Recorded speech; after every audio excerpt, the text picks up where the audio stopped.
From this pack, we're going to count out the cards and make sure they have the right number. The number being 14. Number being 14. And that's an additional check, past the check that was already done when these packs were assembled. Right. Everything, again, just with so many prizes and money, so much money and prizes on the line, you don't want to take chances with little things like that. So here's Ben Stark, just what could be in here for me, he's thinking. All right, here we go. Pack one, pick one for Ben. He's got a Winter Flame right in the front. That's a nice start. I saw a Murderous Cut. Oh, High Sentinels of Arishan. That is the kind of rare you want to open. You do not want to give a guy like Ben Stark a card like that. A Murderous Cut in this pack, which is another great card that he'd be so happy to open. High Sentinels, obviously, to pick, but you could... Is that obvious to you? You said obviously. That's true. It's a rare and it's so powerful. I think it is. And it works with the Abzan mechanics. So anytime you get other creatures that have +1/+1 counter effects, it can give you those effects. Totally. So, you could think about that Murderous Cut. Anyone out there who's thinking, I really like a Murderous Cut, I agree with you. Great card to have. Certainly can take down that High Sentinels too, so no left and capital. Yeah, if you put them in the arena, the Murderous Cut wins. But heck with that. High Sentinel's definitely the pick here. Yeah. And Ben Stark wastes no time taking it. I mean, he gave the courtesy thumb through for the rest of the pack. I mean, for our benefit as much as his, and then windmilled the High Sentinels. So now the big question is, yes, what could he get back? What is he passing? What is it? So, like, for example, Ben Stark expects the person to his left to be in black, and he's probably going to give him that dead drop as well. Yep. And he's going to take either the Feat of Resistance or the Abzan Battle Priest here. Yeah, two excellent white cards. He's already got a white card. It leaves him open to see what else is going on at the table well, potentially reinforcing his ability to draft. Interesting here, though, because I think the most rawly powerful card is Dead Drop, and he could definitely take that if he wanted. You know, just because the person in your left is in black does not mean that he can't move into black here either. That it is perfectly acceptable. I think people think a little too highly of that. But that being said, why would he, right? Like, he's got two really good white cards. Yeah, and one of them, there are +1/+1 counter cards, all of them. So the Battle Priest goes great with High Sentinels, and he's also not giving that white card to the left and encouraging the person to the left to take a white card. He kind of did. There was a Feat of Resistance in there. Feat of Resistance and Abzan Ascendancy, also a very good card. Yes. Oh, and a Seeker of the Way, pick 3 here for Ben.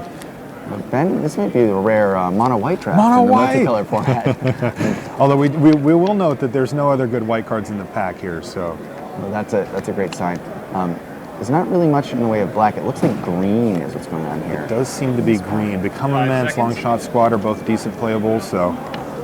Given what Ben's passing along, it looks like he might get tempted to go into Jeskai since he's passing great black and green stuff left. Sure. And so we can suspect his mirror might end up in Abzan. Yes, that could absolutely be the case.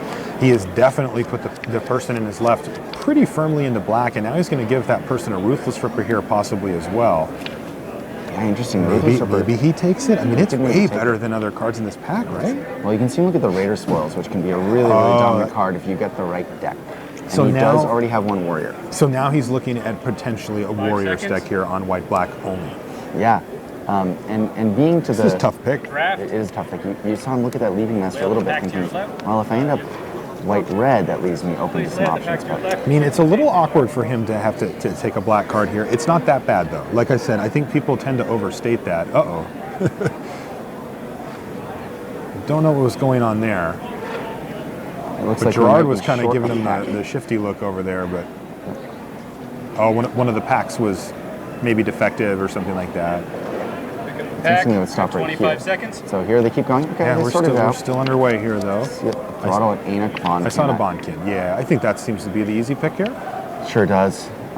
Works well with the cards he's already got. It's a great 2-drop. Yeah, picks up a counter at instant speed from the High Sentinels, gets first strike. Absolutely. So this is going really well for Ben so far. Wow, I love the way this is going. The Raider Spoils that he picked up is a little awkward, but even then, it's like, so what? He doesn't have to play it. Like, that doesn't mean anything, you know? Yeah. He just didn't have a good white option in that pack.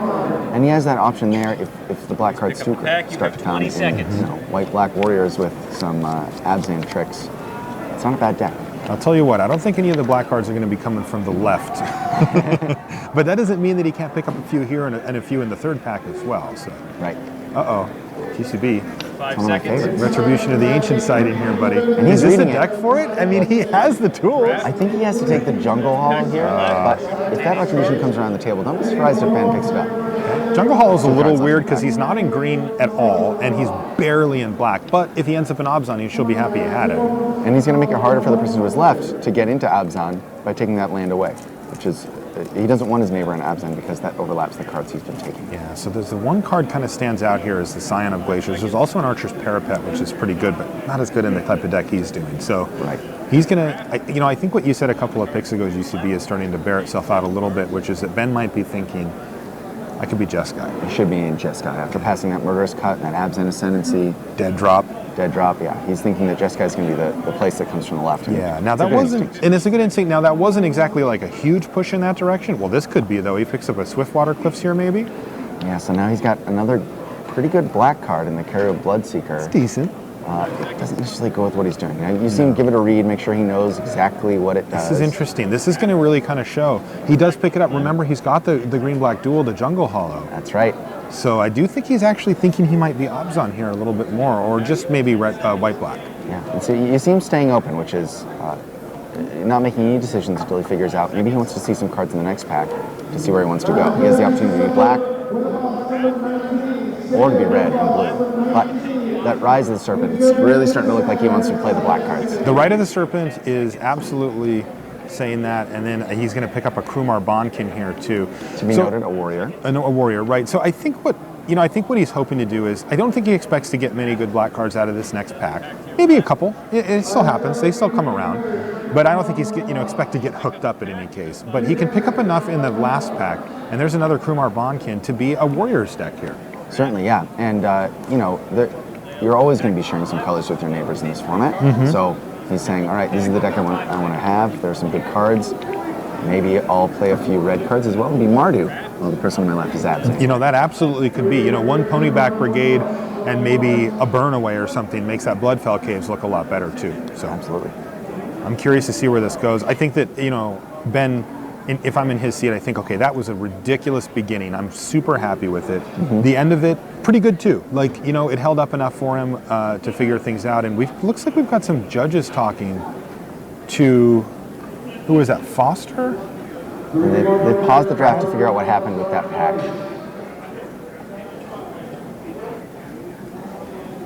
They can't hear them, right, Rashad? We can't hear them either. So we're going to have to just wait and try to get a feel for what's going on down there.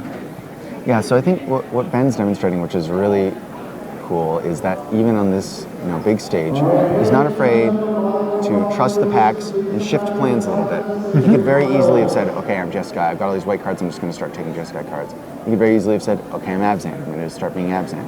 But he's just waiting, he's patient. And it looks like he may actually end up in Mardu as a result, which wasn't the obvious choice at first. That's right. That is the same type of style that I strive for when I draft. I like being open. I'm not the overcommitting. I'm maybe to a fault open sometimes. Like I push that boundary a little as far as I think I can push it. Yeah, I like to stay open as well, and I think that's one of the really fun skills of draft is trying to make even the drafts that are awkward, where you open the same color rare as everyone else, and you get tempted to go into those colors, and you can get out of that and take cards that you picked and not play them, but end up with a really great deck. There's nothing quite like that feeling of saying, I did it, I got away from it. We did it. Yep. Yeah, you look at that card in your sideboard that's really powerful, and you kind of pat yourself on the back. Yeah, it's a great feeling. All right, looks like he's come back again, and is now being talked to again by one of our judges here, so it's still not exactly sure what's going on. It looks like that's David Foster. Yeah, that is David Foster.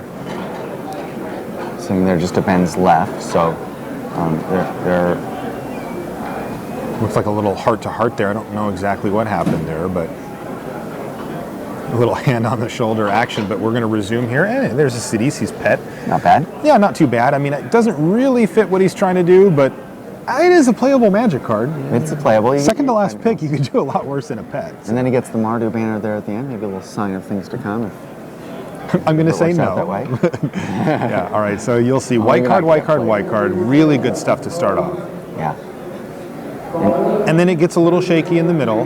He's not quite sure where he's going, but this second pack, we're going to see what we're going to see from Ben is he's going to default to white. If he picks up good white cards, he's just going to take them. I think so, yeah. And then he'll settle over into whatever his second and or third color ends up being.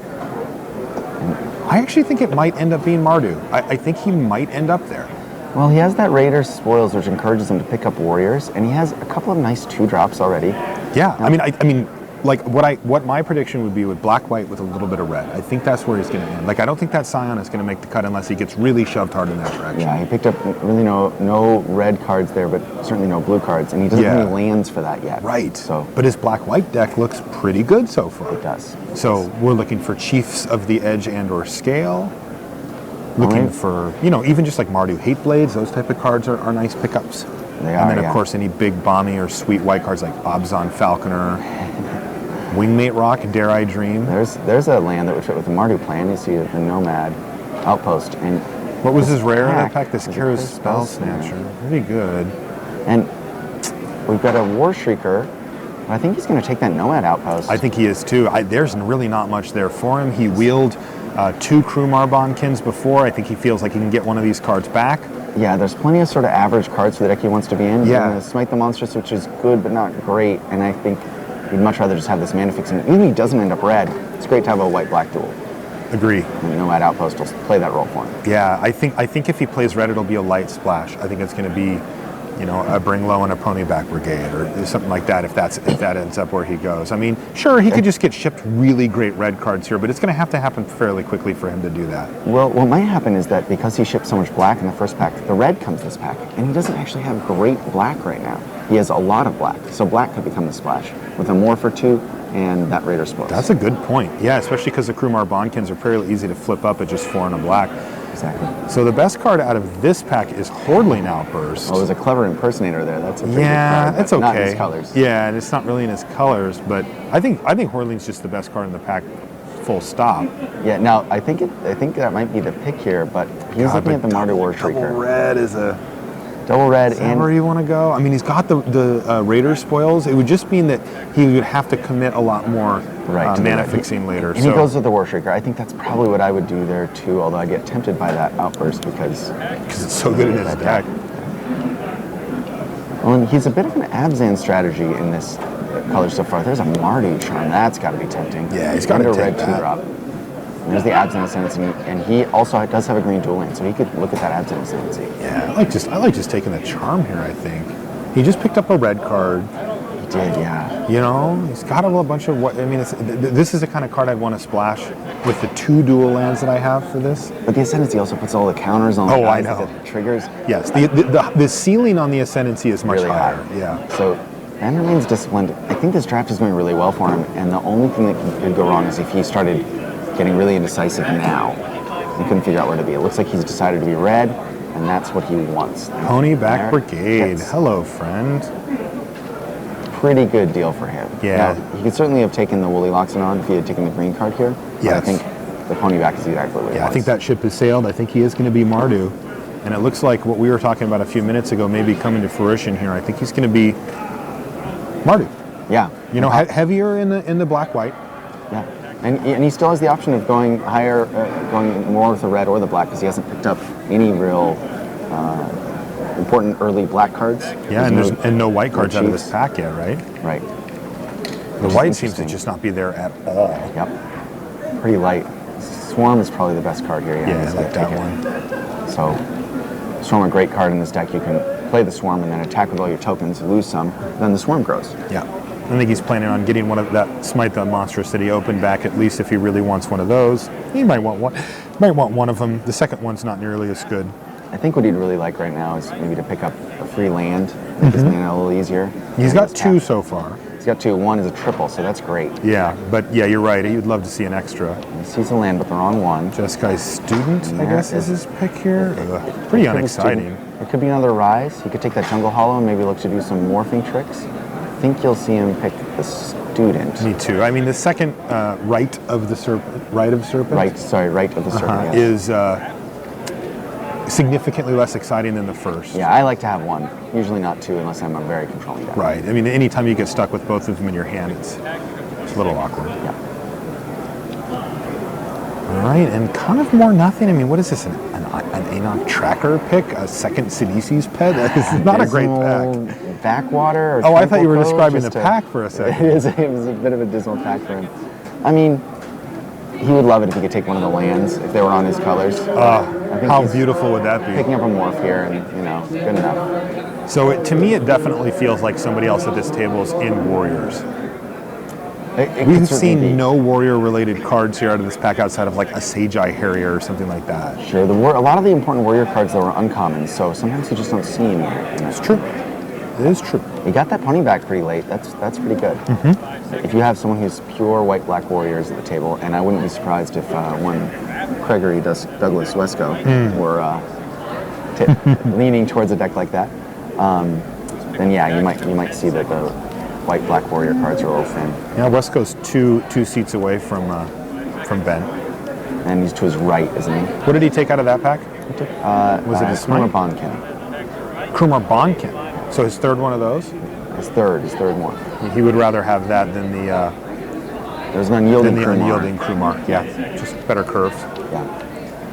And the bricks. Not much here. He's going to take the erase because he's passed so many ascendancies, I think. Plus there's nothing really to cut. And Ben's not a big fan of cutting cards anyway. Like if he thinks that there's a 3% chance he'll play that erase, he'll take it over even a good card that he's passing. Like he's just like not worried about it. And here you see him take a land that's not on color at the end of a pack over another cancel. Hey, Assault Road Patrol. Jeez, that pack had two like fine playables. Absolutely. All right. Well, he picks up Assault Road Patrol for his deck, maybe. And then kind of a little bit of nothing here. Siegecraft appropriately going last. Now, this pack, though, I think was a little bit predictable. Like, I think he was hoping to get better white cards out of it, but I think that this pack was never going to be his great home run pack. I think this next one is the one he's going to be leaning on pretty hard to really fill in the rest of this deck. Yeah, absolutely. And I think that pack went reasonably well for him. Me too. He picked up a couple of ponyback brigades, which is great, and he picked up that Mardu Charm along with a nice War Shrieker to help him cast it, which is kind of a cool trick. You can play a War Shrieker as a way to get mana fixing to get your Mardu Charm in action. But yeah, a lot of sort of average cards in that pack. He has no problem filling a deck because he has tons of morphs, but the power seems to mostly come from pack one. Yeah, absolutely. That pack was very forgettable. Yeah. But there is yet another pack awaiting Ben Stark here. And we'll see what he comes up with out of this one. The first pack was really a home run for him, I think, at least the first few picks. And he's looking to fill that out here. This way he's not being cut by the person with the dead drop and the person with the murderous cut on his left. He's just going to get all those clean. And we saw high-quality white pack picks go pretty deep into that first pack, so he can look forward to that. There's another ascendancy here, a Jeskai ascendancy. A shot at another dead drop. Yeah, he's got a dead drop, or he can also take a rush of battle. And I feel like this is the interesting choice because he needs to pick up a rush of battle. Like, he really wants one of those for the deck. He's got multiple ways to make tokens, but can he wheel it, right? Do you risk it? It's not the kind of card that you want to spend your first pick on, but with the number of, he has 2 ponybacks, this is the kind of card that you want to have in your deck. He's got a few warriors already. I'll tell you what, if I'm in his seat, I don't risk it. I just don't. I don't feel like coming back. Neither does Ben. Yeah, I'm just going off a feel from the table and what we've seen coming around. I've drafted this format a million times, and I just think that there's somebody else snatching up a bunch of warrior cards. I don't think he's getting that thing back. So I have to admit, I might have been a little bit greedy there in taking that dead drop. He has no other delve cards, so it's likely he'll be able to play it. I think that might be the wrong pick, though. I think, this is interesting. And a Bonkin and debilitating injury. Yeah, I think I like injury here, but I could see an argument for either. But for me, like, he doesn't have that much removal. He's going to need to get things out of the way. Yep. He's a little bummed to pass the Bonkin here, but meh.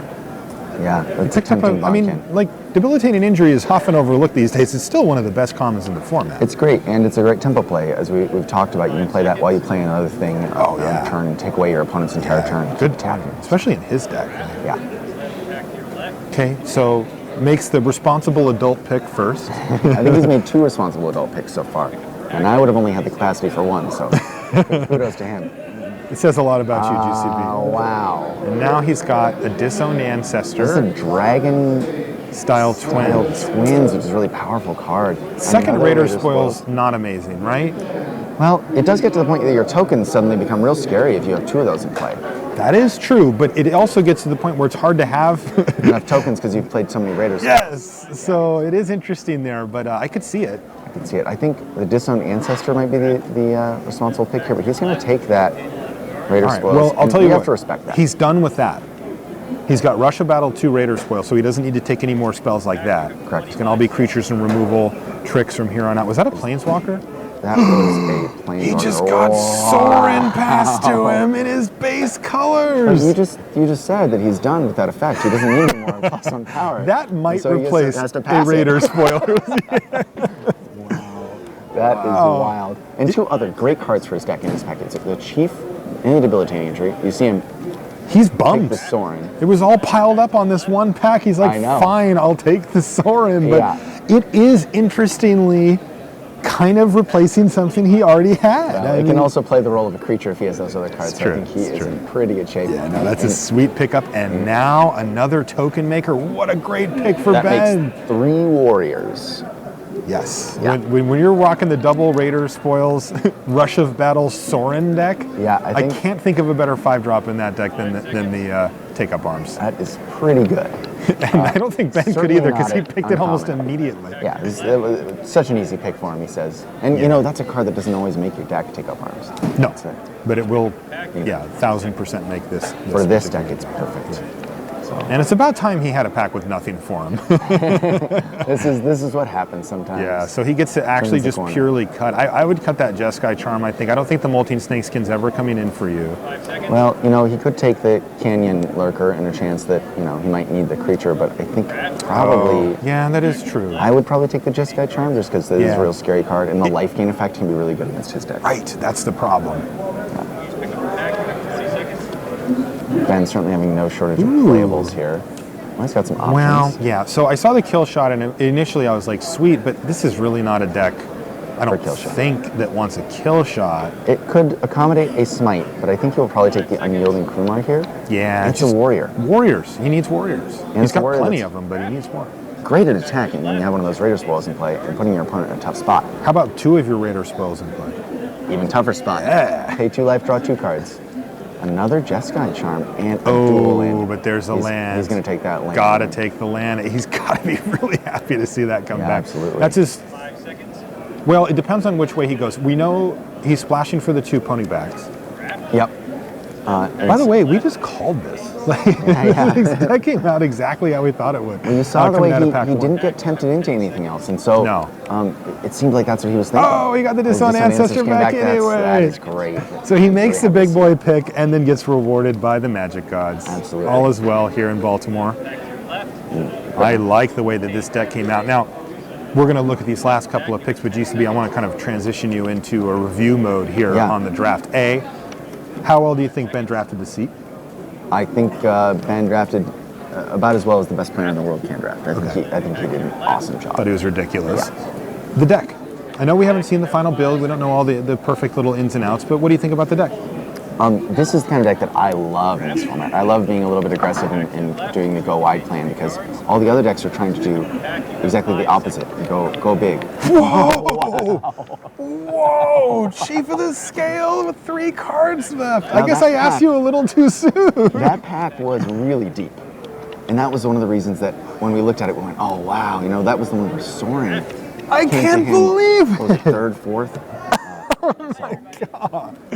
That is amazing. If it were me, I think I would have just straight up fallen out of my chair when I saw that Chief come back that late. Ben, straight faced, make sure we see it, puts the card in the pile. Thank you, Ben. So I think his deck is extremely good. Out of 10. I think it's playing 9. It's a 9 out of 10. Yeah. I mean, remember, High Sentinels of Erishan is still there. Like, that was a long time ago.